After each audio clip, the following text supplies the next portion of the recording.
Jadi dalam hal ini saya menyimpulkan bahwa memang Edi Stevie ini adalah seorang penyesat.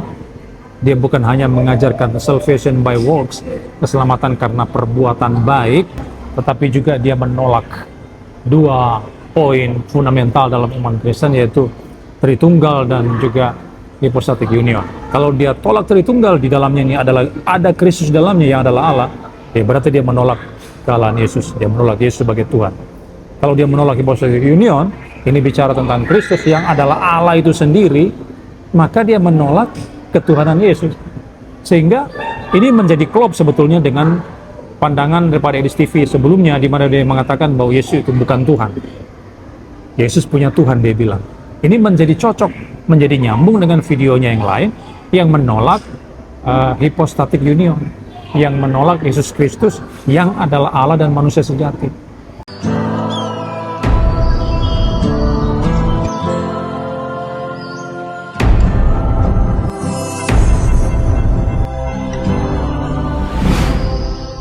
Baik saudara sekalian, sekarang saya akan melanjutkan respons terhadap apa yang disampaikan oleh Edi Stevie di dalam diskusi antara Edis dengan Elia Mayran di TikTok ya.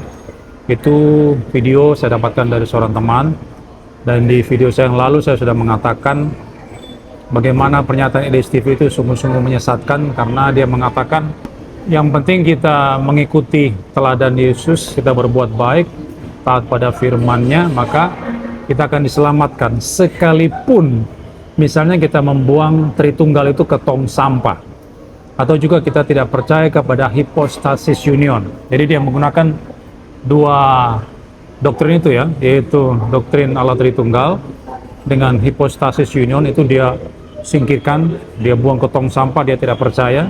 Tapi asal orang tersebut mengikuti teladannya Yesus, dia tunduk kepada Tuhan, dia patuh, dia setia, melakukan firman Tuhan, kurang lebih begitu ya. Jadi dia menjadikan perbuatan baik itu sebagai sebuah syarat keselamatan.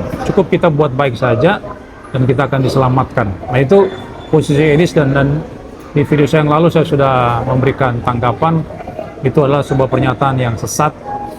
Edi Stevie ini membuktikan dia adalah seorang bidat karena dia menolak dua doktrin yang fundamental dalam iman Kristen. Saya sudah katakan Tritunggal dan Dwi Natur Kristus adalah dua poin primer di dalam iman Kristen. Kalau kita menolak hal itu, kita pasti akan ke neraka. Nah, untuk poin Tritunggal saya sudah menjelaskan di video yang lalu, dan sekarang saya akan masuk ke poin yang kedua, yaitu yang disinggung oleh Edi Stevie, yaitu hypostasis union. Memang saya sudah singgung di video yang lalu, tapi kali ini saya akan memberikan tanggapan lebih detail tentang poin ini, karena ini juga penting selain kita memahami Allah Tritunggal yang sudah seringkali saya banyak bahas. Saya akan mengambil rujukan dari sebuah buku, yaitu The Moody Handbook of Theology. Ini bukunya, ini ditulis oleh Paul Enns dan diterbitkan oleh Literatur Saat, cetakan ketiga 2006. Di sini dijelaskan tentang berbagai hal, misalnya tentang doktrin Allah, doktrin Roh Kudus, setan, iblis, dosa dan sebagainya, termasuk doktrin Kristus. Dan di halaman yang ke 278 itu bicara tentang kesatuan hipostatik. Nah, ini yang disinggung oleh Edi Stevie. Saya akan menggunakan buku ini untuk memberikan tanggapan kepada Edi Stevie.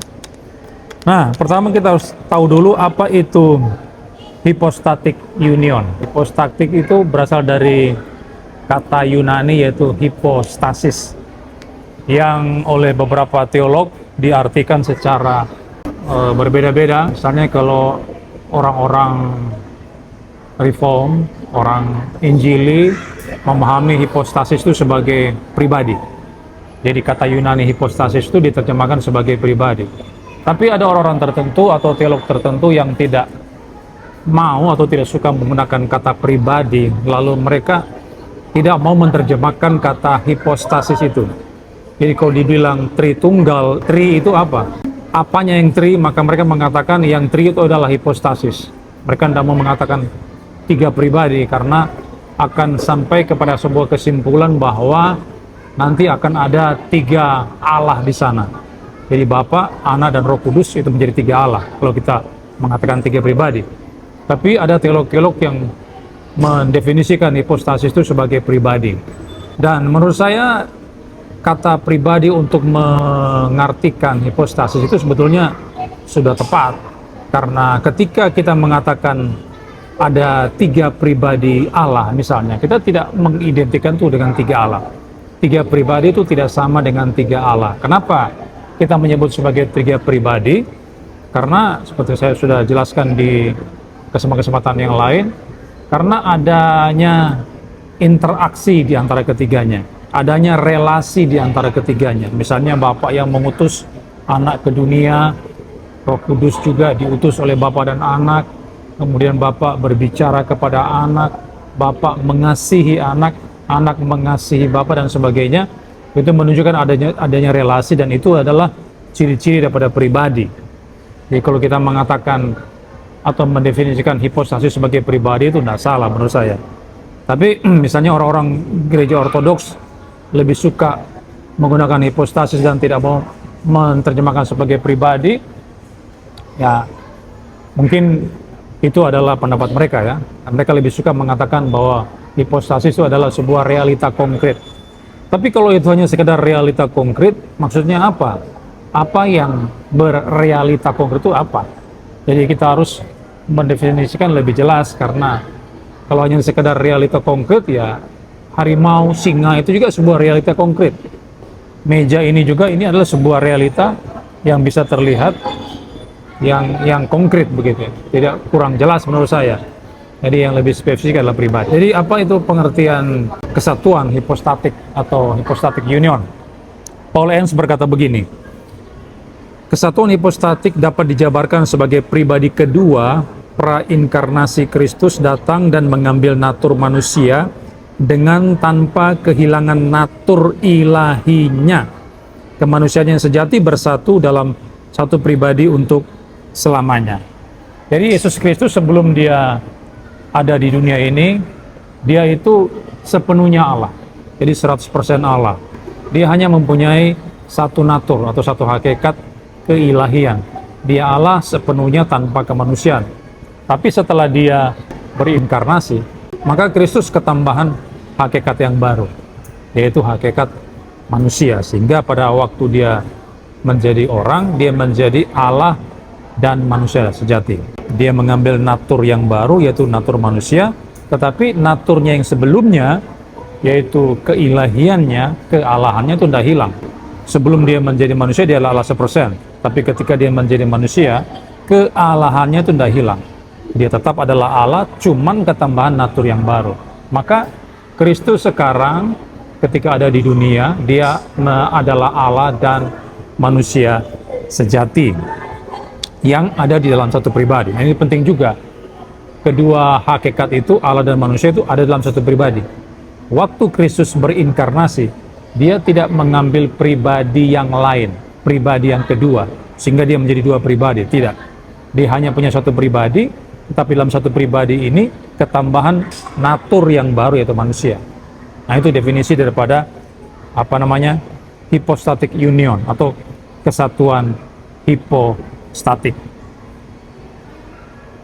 Nah, kemudian Paul Enns mengatakan pada waktu Kristus datang, seorang pribadi yang datang, bukan hanya sebuah natur. Ia mengambil natur tambahan, yaitu natur manusia. Ia tidak sekedar tinggal dalam diri seorang manusia. Akibat dari kesatuan hipostatik, dari kedua natur adalah pribadi theantropik, Allah dan manusia. Nah, perlu kita ketahui, kedua natur ini, Allah dan manusia, walaupun dia ada dalam satu pribadi, itu tidak bercampur baur, melebur ya. Seperti gula, kalau sebuah gula kita taruh di segelas air putih, lalu kita kocok, dia akan melebur, membaur, menyatu. Tidak seperti itu.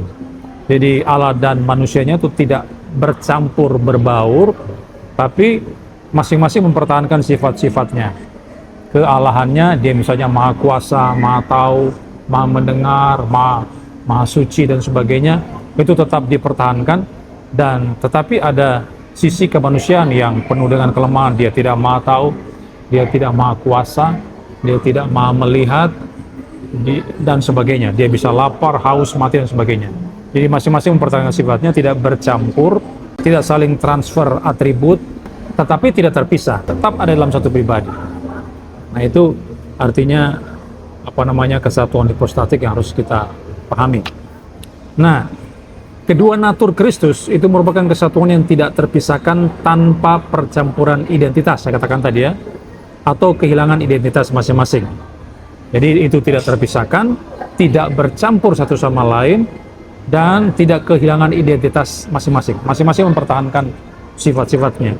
Ia tetap selamanya Allah manusia, Allah sepenuhnya dan manusia sepenuhnya, dua natur yang berbeda dalam satu pribadi untuk selamanya. Jadi kedua natur itu, ketika Yesus berinkarnasi, maka dia mempunyai dua natur, dan kedua natur itu tidak pernah berhenti. Itu berlaku seterusnya selama-lamanya, bukan hanya di dunia, tapi juga ketika Yesus ada di surga, dan seterusnya selama-lamanya. Dia adalah Allah dan manusia yang sejati. Meskipun Kristus kadang-kadang beroperasi dalam wilayah natur kemanusiaannya, dan pada waktu yang lain dalam natur keilahiannya, dalam semua kasus apa yang ia lakukan dan keadaannya dapat dikenakan pada satu pribadi. Jadi kita mesti membedakan ketika Yesus berkata, aku haus misalnya waktu dia disalib. Nah, itu bicara tentang pribadi Kristus di dalam aspek atau natur kemanusiaannya. Itu bukan wilayah keilahian. Kemudian waktu dia mati di atas kayu salib, itu juga aspek kemanusiaan. Waktu dia lapar dan sebagainya. Tapi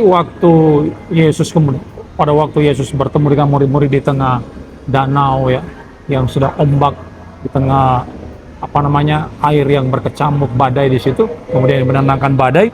Nah, itu wilayah keilahian yang beroperasi di situ. Jadi kita mesti membedakan antara kemanusiaan dan keilahian Kristus. Nah, orang-orang polemikus Muslim sampai sekarang itu tidak bisa membedakan poin ini. Mereka tidak memahami kesatuan hipostatik ini, sehingga mereka mengatakan, kenapa kalau Yesus adalah Tuhan, kenapa Yesus mati di salib? Kenapa Yesus lapar? Kenapa Yesus berpuasa misalnya? Kenapa Yesus disunat dan sebagainya? Kok Tuhan disunat? Dan sebagainya. Nah, karena mereka tidak memahami prinsip ini, tidak memahami poin tentang hypostatic union ini. Nah, ringkasannya seperti ini ya, tentang kesatuan hipostatik. Pertama, Kristus itu memiliki dua natur yang berbeda, manusia dan ilahi. Yang kedua, tidak ada percampuran atau ketumpang tindihan dari kedua natur itu. Ketiga, meskipun ia memiliki dua natur, Kristus adalah satu pribadi. Nah, ini yang dimaksudkan dengan kesatuan hipostatik. Nah, sekarang kita pindah, apa akibat daripada hypostatic union ini? Implikasi daripada kesatuan hipostatik itu adalah tentu saja berkaitan dengan penebusan. Penebusan Kristus. Yesus kan berinkarnasi datang ke dunia untuk mati di atas kayu salib, untuk menebus dosa-dosa manusia yang percaya kepada Dia. Jadi kalau kita tidak percaya, kalau Anda nggak percaya kepada Tuhan Yesus Kristus, maka dosa-dosamu tidak akan pernah ditebus. Engkau tidak akan diampuni, dan engkau akan mengalami penghukuman kekal di dalam neraka. Nah, jadi Dia datang ke dunia untuk mati di salib, untuk menjadi korban penebusan bagi manusia berdosa. Nah, sekarang pertanyaannya, yang mati di salib, yang menebus manusia dari dosa-dosanya itu siapa? Kalau dia hanya sekedar manusia, bisakah manusia itu menebus manusia yang lain? Kan tidak bisa, dia tidak punya kuasa. Manusia itu tidak maha kuasa, karena dia penuh keterbatasan, dan Alkitab mencatat, pemazmur mengatakan tidak ada seorang pun yang bisa menebus manusia yang lain, karena harga penebusan itu sangat mahal sekali. Nah, manusia tidak bisa mengampuni dosa manusia yang lain, manusia tidak bisa menebus dosa manusia yang lain. Kenapa? Karena manusia yang mau jadi penebus itu dia adalah orang berdosa. Jadi bagaimana ceritanya dia mau menebus manusia yang lain kalau dia sendiri adalah berdosa? Jadi kita butuh seorang penebus yang tanpa noda dosa. Dan itu hanya bisa terpenuhi dalam Kristus. Kenapa? Karena Kristus bukan hanya sebagai manusia sejati, tapi juga adalah Allah sepenuhnya, Allah yang sejati. Nah, sebagai manusia, Kristus mewakili manusia dan mati sebagai manusia. Kalau sapi misalnya yang mati disalib, nggak bisa, karena dia binatang, hewan. Ya, sementara yang mau ditebus adalah manusia, sehingga yang harus mati itu adalah manusia itu sendiri. Tetapi seperti saya katakan tadi, manusia nggak bisa mati buat manusia yang lain, tidak bisa menebus, maka harus Allah itu sendiri. Nah, sementara Allah kan tidak bisa mati, makanya anak Allah itu kemudian menjadi manusia supaya bisa mati dan menebus orang-orang yang berdosa. Nah, itu sebagai manusia, tapi sebagai Allah apa yang terjadi? Nah, sebagai Allah, kematian dari Kristus itu memiliki nilai yang tidak terbatas, cukup untuk menyediakan penebusan bagi dosa dunia. Jadi sebagai manusia, dia mewakili manusia untuk mati, mewakili manusia yang berdosa itu. Tapi sebagai Allah, dia itu menyediakan penebusan yang tanpa batas. Jadi nilai penebusan itu menjadi tidak terbatas kepada semua jutaan miliar manusia yang mempercayai kepada dia. Maka itu menjadi sasaran penebusan Kristus. Jadi yang harus mati menebus manusia yang berdosa haruslah Allah dan manusia sejati, dan itu terpenuhi dalam pribadi Yesus Kristus. Kita sudah melihat, belajar bersama-sama apa itu kesatuan hipostatik, kemudian apa pentingnya kesatuan hipostatik, ya, itu sangat penting. Kita bersyukur kita memiliki juru selamat yang adalah Allah dan manusia, sehingga lewat kematian kita beroleh keselamatan, kita beroleh penebusan dari dosa-dosa kita. Nah, sekarang kita kembali kepada klaim daripada Edis TV. Edis TV mengatakan kalau mau diselamatkan cukup saja kita berbuat baik, jadikan Yesus suri tauladan, kita buang aja itu Tritunggal di tong sampah. Lalu kita tolak aja itu kesatuan hipostatik atau hipostatik union itu. Jadi kita tidak usah percaya itu, asal kita hidup benar, kita tunduk mengikuti teladan Yesus, maka kita diselamatkan. Nah, apakah itu benar? Apakah itu dibenarkan menurut Alkitab? Tentu saja tidak benar. Ayat yang sangat sederhana, misalnya kita mengacu kepada Yohanes 3:16 ya. Karena begitu besar kasih Allah akan dunia ini, sehingga Ia mengaruniakan Anak yang tunggal, supaya barang siapa yang percaya kepadanya tidak binasa, tetapi beroleh hidup yang kekal. Jadi ayatnya jelas sekali mengatakan kalau kita percaya kepada Kristus, ya kan, sebagai Tuhan tentunya juru selamat, kita itu dikatakan tidak binasa, melainkan kita beroleh hidup yang kekal. Ini kan jelas sekali. Lalu kemudian misalnya di Yohanes 14 ayat 6, akulah jalan dan kebenaran dan hidup, tidak ada seorang pun datang kepada Bapa kalau tidak melalui aku. Ini kata Yesus. Tidak ada seorang datang kepada Bapa, maksudnya tidak ada seorang pun yang hidup akan hidup kekal bersama Bapa dalam kekekalan, yang akan di surga, tanpa melalui Yesus. Nah, sekarang Edis TV mau membuang kesatuan hipostatik. Ya, di sana ada kemanusiaan dan keilahian Yesus. Artinya dia mau membuang Yesus ini sebagai Allah. Yesus yang adalah Allah ini dia mau buang. Lalu dengan demikian dia berharap masuk surga. Apakah itu tepat? Tidak bisa. Dia tidak bisa masuk di dalam kekekalan, kehidupan yang kekal. Kenapa? Karena dia membuang pribadi ilahi ini. Sementara Alkitab mengatakan, kamu harus percaya kepada Tuhan Yesus Kristus supaya kamu diselamatkan. Kisah 16, percayalah kepada Tuhan Yesus Kristus dan engkau akan diselamatkan. Sekali lagi, apakah Edis TV atau memang di dalam videonya itu dia merujuk kepada orang, dia mengatakan misalnya ada seorang yang bernama Muhammad, kemudian dia menolak Tritunggal dan hipostatik union, dia bisa diselamatkan asal dia tunduk kepada Yesus. Memang dia mengacu kepada orang lain, dia memberi contoh orang lain.